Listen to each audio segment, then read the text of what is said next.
প্রকাশ্য রাস্তায় দাঁড় করিয়ে মারধর করা হলো এক মহিলা কনস্টেবলকে। জোর করে চুমুও খাওয়া হলো তাকে। উত্তরপ্রদেশের মোরাদাবাদে এই চাঞ্চল্যকর ঘটনাটি ঘটেছে। সেই ঘটনা নিয়ে ইতিমধ্যেই উত্তরপ্রদেশ জুড়ে হইচই পড়েছে, তোলপাড় সমাজ মাধ্যমও।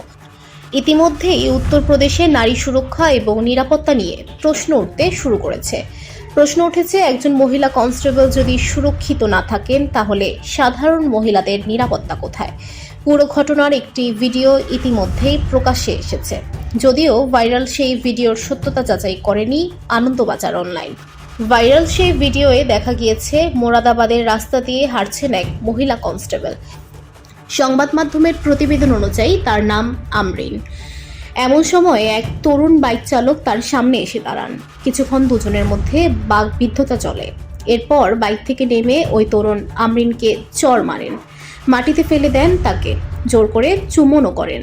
এরপর মাটি থেকে উঠে ওই যুবককে পাল্টা মারতে শুরু করেন আমরিন। তাদের আটকানোর চেষ্টা করেন ঘটনাস্থলে উপস্থিত এক বৃদ্ধ।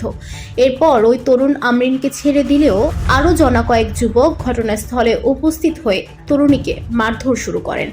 তার পেটে লাথিও মারা হয়। এরপর স্থানীয়দের হস্তক্ষেপে ওই যুবকেরা ঘটনাস্থল ছেড়ে পালিয়ে যান।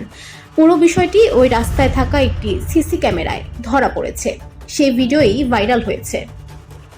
সংবাদ মাধ্যমের প্রতিবেদন অনুযায়ী পুরো বিষয়টি নিয়ে ইতিমধ্যেই অভিযোগ দায়ের করেছেন মহিলা কনস্টেবল। তদন্তে নেমেছে পুলিশ। মোরাদাবাদ পুলিশের তরফে একটি বিবৃতিতে বলা হয়েছে, সিভিল লাইন্স পুলিশ স্টেশনের এক মহিলা কনস্টেবলের সঙ্গে কিছু লোকের দুর্ব্যবহার, হামলার ঘটনায় একটি মামলা দায়ের করা হয়েছে, তদন্ত চলছে। VOD Bangla news desk.